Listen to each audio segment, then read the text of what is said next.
Hey there, it's Jacques from Heroes and Legends, and welcome to part 4 of our 6-part Eldritch Moon Full Set review. Today we're going to look at all of the red cards, and a couple of the multicolor cards as well. Now, if you've been watching the series, you know we've already talked about the white, the blue, and the black, so if you haven't seen those, check those out on the channel. There's a playlist. Tomorrow we'll be back with the green cards, and then finally the next day we'll get all the colorless cards and wrap up this set. Hopefully get you ready for the pre-release coming up. So having said that, let's jump into the cards for today, and we're going to start off with Abandoned Reason, and this is a fine limited card. There's not a whole lot to say about this. This is good, especially if you have a lot of targets and you're playing a lot of creatures, which you usually are in limited. And the fact of the matter is the madness is a nice little bonus on top of it. And in the right situation, this can be kind of a blowout. +1 and first strike to creatures is a very decent combat trick. Next we have Alchemist's Greeting. This one's interesting because it's not super exciting as a 5 casting cost sorcery that deals 4 damage only to creatures, but it's still limited playable. You factor in the madness cost though, it becomes a lot better.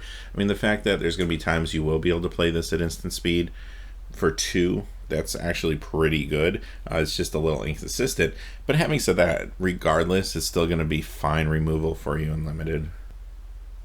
Next we have Assembled Alphas. Now this card is actually very, very powerful. Now it costs 6, but you get a 5/5, and look at that ability. I mean, whenever it blocks or is blocked by a creature, it deals 3 damage to that creature and 3 damage to the creature's controller. So this is just very, very hard to get rid of in an economical way for your opponent if they don't have removal. Now, you attack in with this, your opponent's got a couple choices. Either they take the 5, or they chump block it and take 3, or if they're going to try to get rid of it in combat, they're going to have a couple creatures perhaps that are toughness 4 or greater, and they're still taking like 6 damage off of it. It just gets out of control quickly. Fantastic limited card. I think it potentially could see some standard play, maybe not right now, but perhaps post-rotation as things start to change. It would be maybe good in an aggressive deck as a really top end of the curve, or perhaps a big red deck, which could be a thing eventually too. Next we have Bedlam Reveler, and this is an interesting card. For limited, obviously you want to have at least a fair amount of instants and sorceries if you're going to play this card.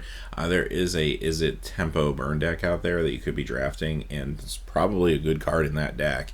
It can be okay if you just have even a few instants and sorceries as targets in your limited deck, because look at it this way.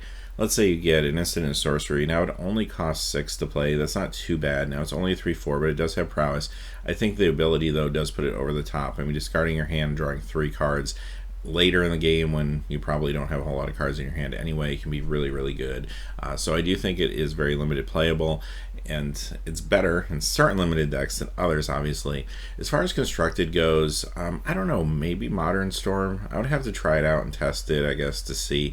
But I feel like what's kind of interesting about this is you could start going off with your Storm combo, play this for 2 red, and then you get to hopefully draw 3 more cards and keep comboing off.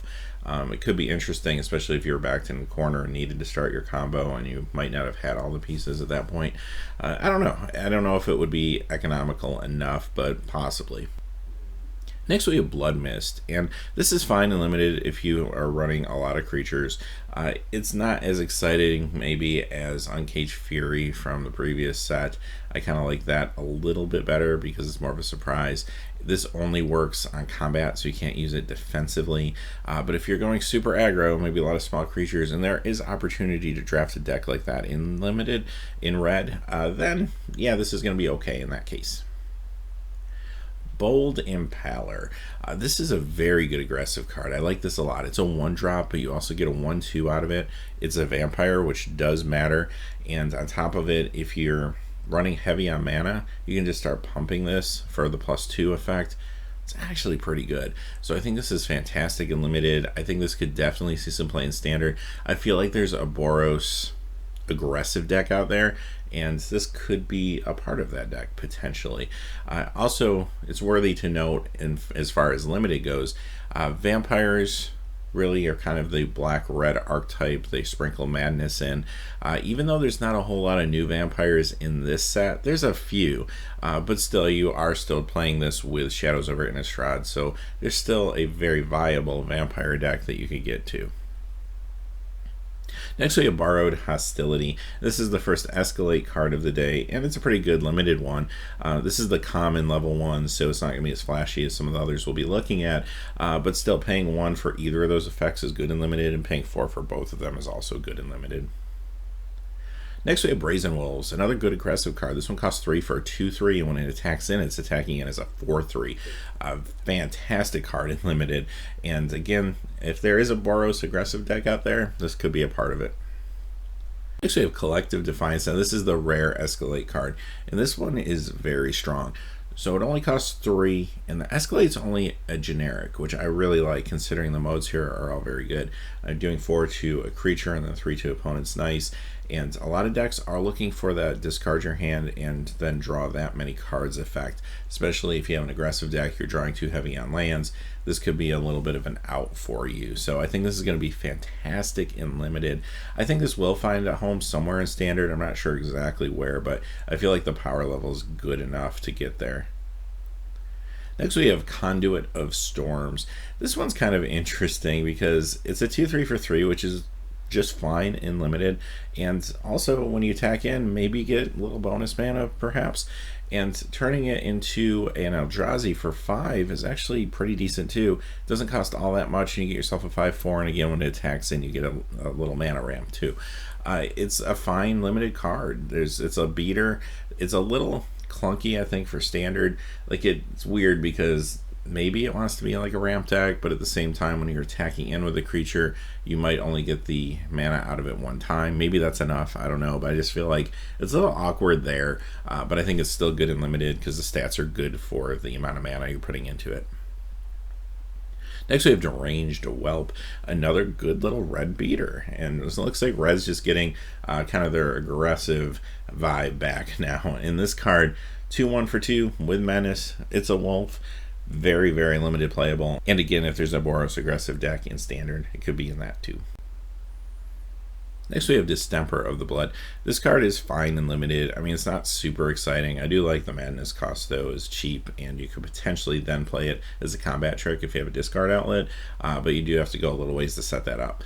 For 2, at sorcery speed, it's okay. It's not always going to make your cut, but it's fine if you're playing a lot of creatures and you don't have a lot of combat tricks or anything.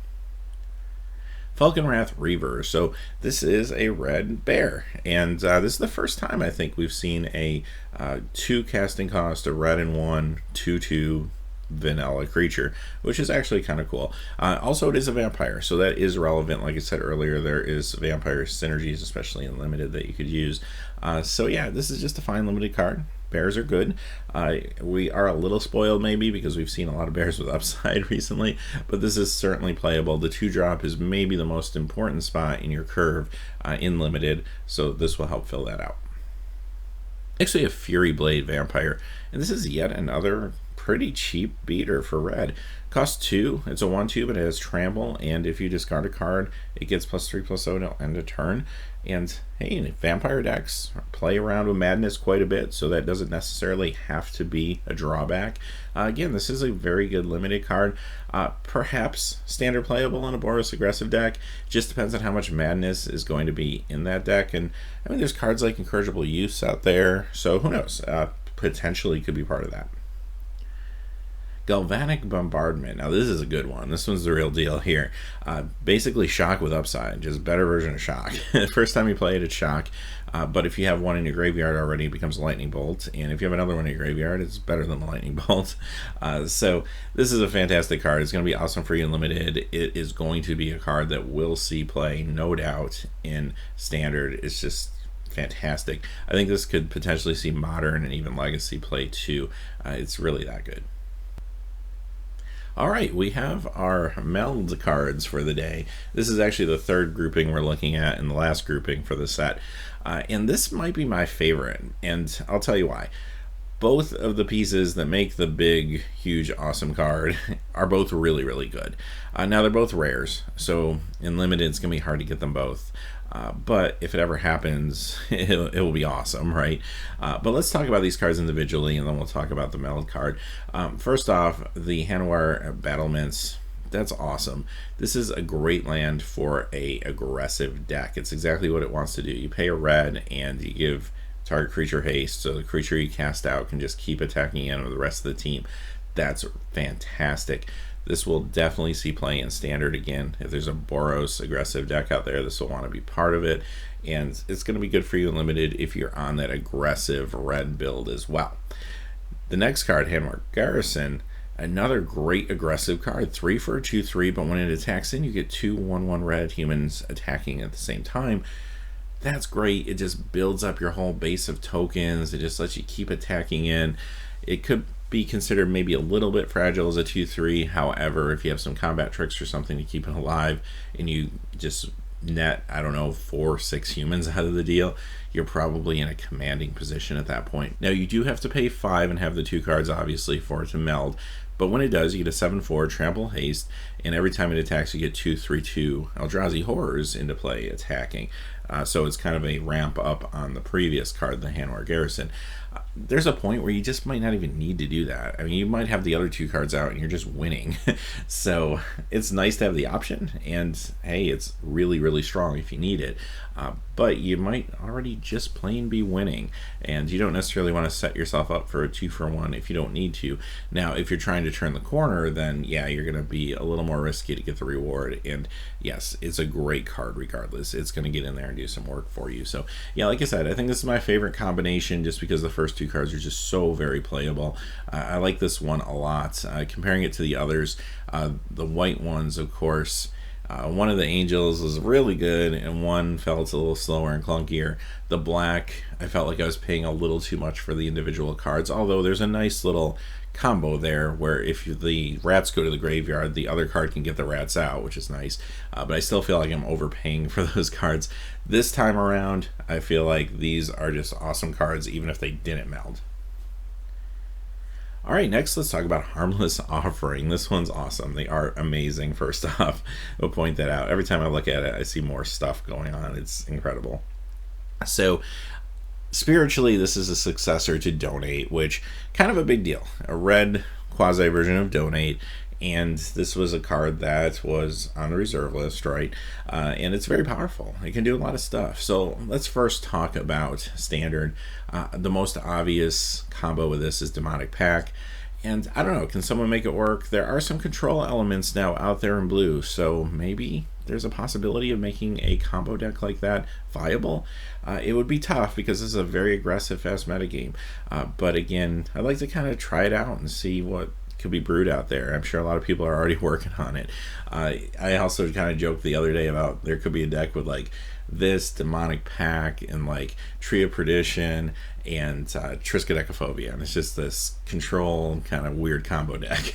Again, don't know if that could get there, but it would be kind of funny to try, right? Now, when you go beyond Standard and get to Modern, there's a lot of different cards that can combo with this, so it becomes very interesting. Again, I don't know which ones would be most viable, but I mean, just look at Modern cards in general. There's a ton of great cards that would really kind of mess your opponent up if you handed it to them. Cards that don't let you play lands, cards that don't let you play creatures. There's a lot of good things. So I feel like somebody's going to find the right formula there. This is also really fun, obviously, in Commander when you have a lot of different cards to choose from to be able to donate to people. It's a little awkward if you open this in Limited because off the top of my head, I can't really think of anything it goes with. If anyone thinks of something, let me know. So it might feel like a dead rare, which is kind of sad if you're playing Sealed or what have you. But still, it's a cool card. Now, I don't think Legacy needs this because it has Donate, so it's kind of a moot point there for the most part, but someone's going to figure out what to do with this card, and I think it's going to be pretty cool. Next we have Impetuous Devils, and this you want to think of in Limited as more of a sorcery than an actual creature when you kind of count up your cards and stuff, but I think it's good. It's a ball lightning type creature, but what's neat about it is you can force one of your opponent's creatures to block. So it is kind of like removal, not just direct damage to the player.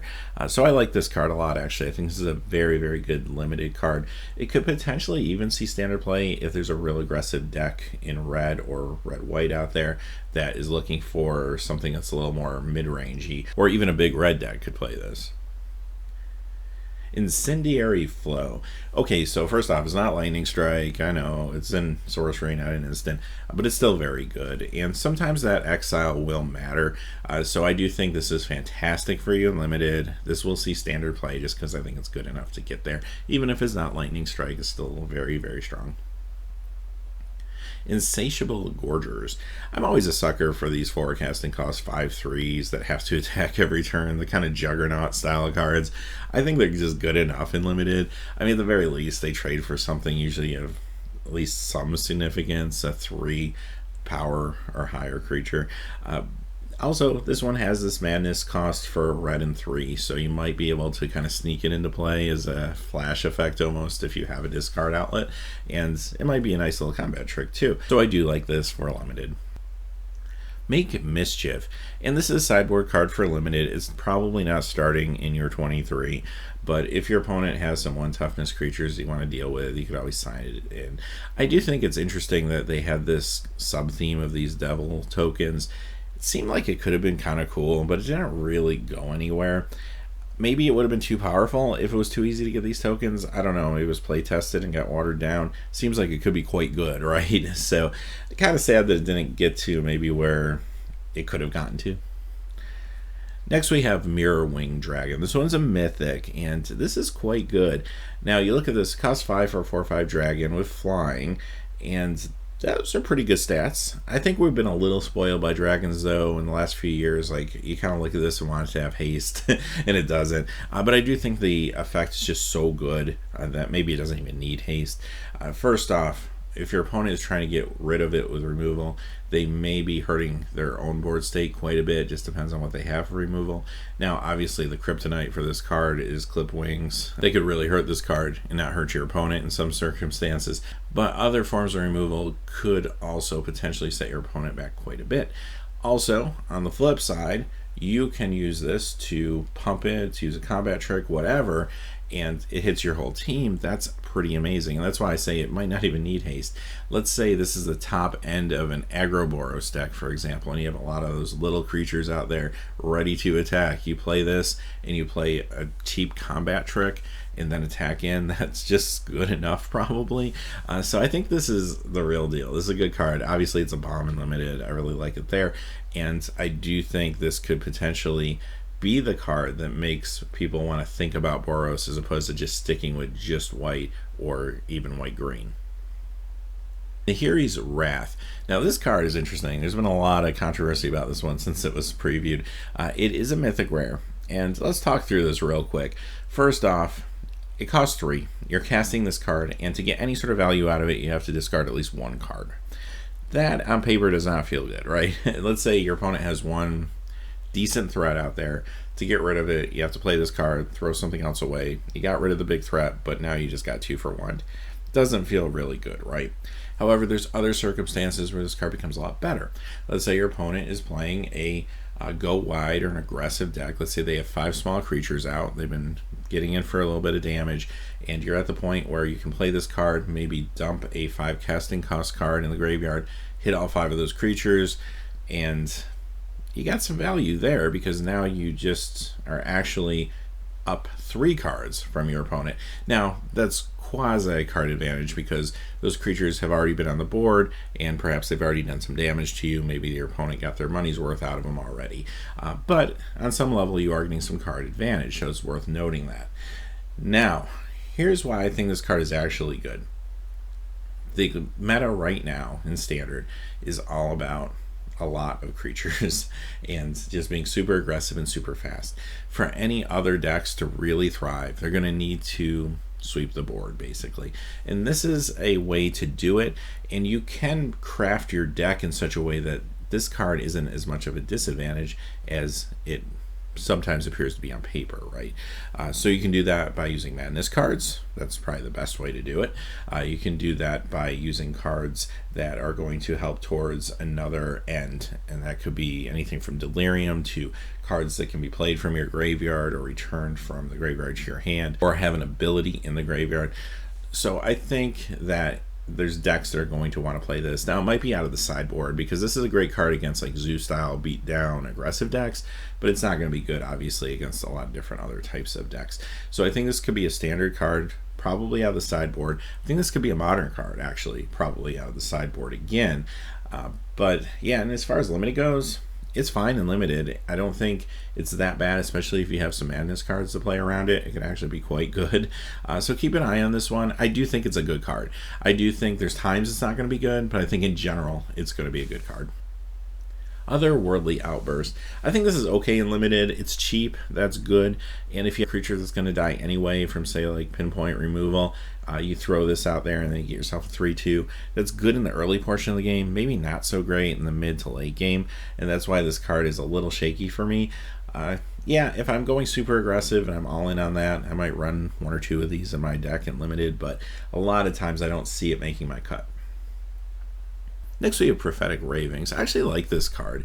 It turns anything into a Rummager, and Rummagers are quite good, but don't look past the fact that also it just simply gives something haste. So if I play this big creature and say limited, and then I have 1 more mana, throw this on it, I can tack right in. And I do like it. This is going to be a good limited card. I don't necessarily see it outside of limited just because maybe it's a tad clunky, but I think whether you're using it to give something haste or you're using it to enable a creature to rummage, it's actually pretty good. Savage Alliance. This is another Escalate card. This one's the uncommon in red, and it's kind of what you'd expect. It's probably a little better than the common. It's probably not quite as good as the rare. Definitely limited playable though. There's actually a lot of good modes here, especially that first one, Trample, I think will be really good and limited for you. Shreds of Sanity. This one's an interesting card because it's potentially very powerful, but it's got to be in the right deck.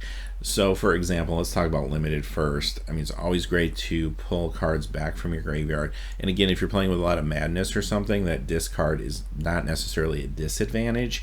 And then of course you do have to remember this exiles once you play it, so you can't create an endless loop or anything like that, which is probably a good thing, right? So this is probably good if you're drafting that Izzet control burn style deck. I think that could be quite strong there. But it could also be fine if you just have some good instants or sorceries that you might want to recur at some point in the game. We saw some good ones today. We have some more good ones coming up in red. So even if you're just running a couple real strong ones, it might be worth throwing in your limited deck. It could be okay there. As far as constructed goes, again, I think for it to see standard play, it would have to be in a deck that is really control oriented. I just don't know if we're quite there yet in the meta. Maybe next time we will be after rotation, but I don't know if we're quite there yet. When I look at modern or even legacy, I think about Storm, and perhaps maybe even more so Legacy Storm than Modern Storm. This is a card that I at least want to play test there. Don't know if it's good enough to make the cut, but it's interesting. It could bring back some very powerful things, or even just some ritual effects. Smoldering Werewolf, which transforms into Erupting Dreadwolf. So this is fine and limited. It's a nice little beater. I mean, you're pairing 4 for a 3/2, which isn't like super exciting, but it's just good enough, I think. And also pings a couple things, which may or may not be relevant. And then later on, though, for 6 mana, get yourself a decent creature, 6/4, and whenever it attacks, it deals 2 to a creature or player. It's actually quite good. Now, 4 toughness is a little fragile, but I think doing the 2 damage directly as it attacks may make up for that a little bit in a lot of board states, so definitely worth playing in limited. Spreading Flames. This is a limited blowout. Let me tell you, this card, it's expensive, sure, but late game, when you're trying to get damage across and deal with a stalemate, this is pretty awesome. I mean, you can wipe out lots of creatures with this thing. I think it's a little too expensive probably for standard, unfortunately, because I think it's a really good card, but this is an instant, so you want to take that into account too. Really good. This is a bomb in limited. Stensia Banquet. This is a limited card for the Vampire deck, so if you're drafting that deck, you'll probably run this and be happy with it. I mean, it's not super exciting. It does target an opponent, so you can't target a creature with it. It doesn't have that versatility, but it does replace itself, which makes me feel better about the card. I don't see myself running more than probably 1 of these, but if I'm very vampire heavy, I might go for it. Other than that, I'm not touching it, obviously. Stensia Innkeeper. This is another strong limited card that I like. I'm paying 4 for 3/3. Those are stats that are on par for limited, but you do get to tap down one of their opponent's lands, and it doesn't untap on their next untap step. That really is a nice little tempo move, which is cool because this looks like just an innocuous creature, but it might work in a tempo limited strategy as well as maybe even a more aggressive one. And it's a card that will combo well with some of the flicker effects that are out there in both white and blue. I feel like this is definitely worth running most of the time in your limited deck. Stromkirk Occultist. This costs 3 for a 3/2. Vampire Horror. It has trample, and when it deals combat damage to a player, you get to exile a top card of your library, and until the end of the turn, you can play that. And also the fact that you can play this for Madness for 2, put that all together, and you got yourself a pretty good aggressive card here. It does what a lot of aggressive decks want to do and try to get past their lands to more heat. And this one will do that, at least with some consistency, because it has the trample effect. I think this could get there in standard. Again, probably a Boros aggressive style build is probably the most likely place, but this is also very good for you in limited. Thermo Alchemist. This one's okay.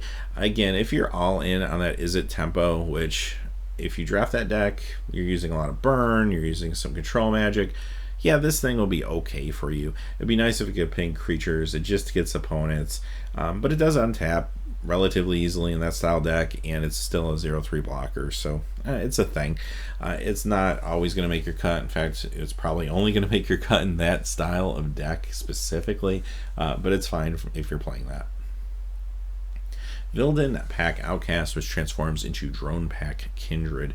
This card I like a lot. Now, this again is a limited card, probably first and foremost, just because of the expense in transforming it, but it's still very good. It's a 4/4 Trampler, but what I really like about it is it has the +1/-1 effect that you can pump for red mana, and I'm a sucker for those creatures, and the fact that it has trample and it's already a 4/4 base makes it very, very strong. Now, if I am able to flip it, this card is nuts. 5/7 trample and generic mana pumps the power. I mean, that could be game ending, especially if you have a lot of extra mana lying around. You just attack in, even if your opponent blocks it, the trample is going to get damage across. This thing gets pretty crazy. So this is a limited bomb. I really like it. And it's a common, so you'll see these floating around. You'll be able to get your hands on one in a lot of drafts. Weaver of Lightning. Here's another card that just feels a lot better in that kind of Is It style deck, if that's your thing and you're drafting that. Other than that, it's not doing a whole lot. I mean, it's a nice blocker for any sort of deck that wants to slow things down. You get yourself a 1/4 reach for 3. I mean, that's really going to grind things to a halt in most games. But where this is really going to shine is a deck that has lots of instants and sorceries that you can start pinging your opponent at the same time. Alright, let's move on to some multicolor cards. We're going to start off with Ride Down.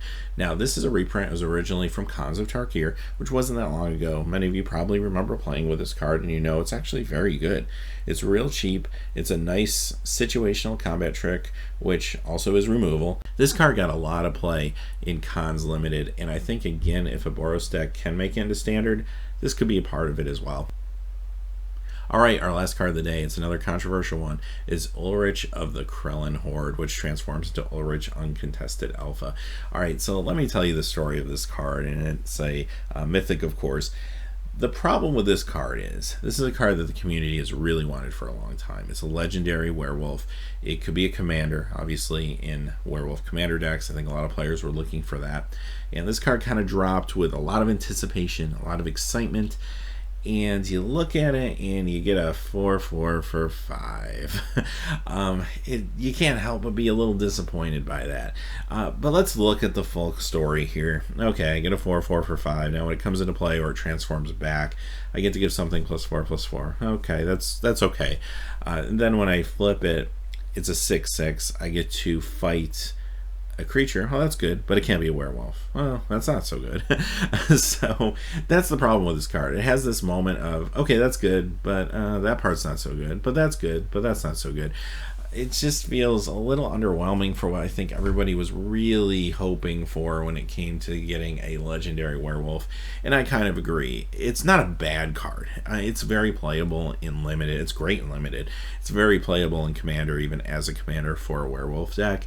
But it's just not super exciting. I think the thing for me that's missing here is trample. If this became a 6/6 trampler, and if it gave something +4/+4 and trample till end of turn, I would have totally been more on board with this card, even though that doesn't really constitute a super flashy card either, but I would feel that it would still be a strong card. Right now it's a good card, but yeah, I can't help, like most people I think, to feel a little underwhelmed by this one. Having said that, yeah, play it in limited. It's a bomb. It's still very, very good. Don't pass it up just because it's not as good as maybe it could have been or should have been. And again, it is definitely playable in commander as well. So having said that, those are all the cards for today. So we got through all of the red cards. Tomorrow we'll be back with the green cards, and of course the next day we'll see the rest of the set, which is the colorless cards. And the following day we'll talk a little bit about the pre-release and some archetypes to look for and what to expect if you've never gone to a pre-release. So until then, hey, thanks for watching. Please remember to like and subscribe, and have a great day. Hey, thanks as always for watching. This video, like all my videos, was made possible by the generous support of viewers like you on Patreon. Even a donation of $1 helps me to keep growing this community and creating better quality videos for all of you. Check out our Patreon page for exclusive giveaways and future goals for the channel. If you haven't had a chance yet to subscribe, hit that subscribe button so you don't miss any of the MTG news, spoilers, set reviews, product openings, or finance videos on Heroes and Legends. Talk to you again soon, and have a good day.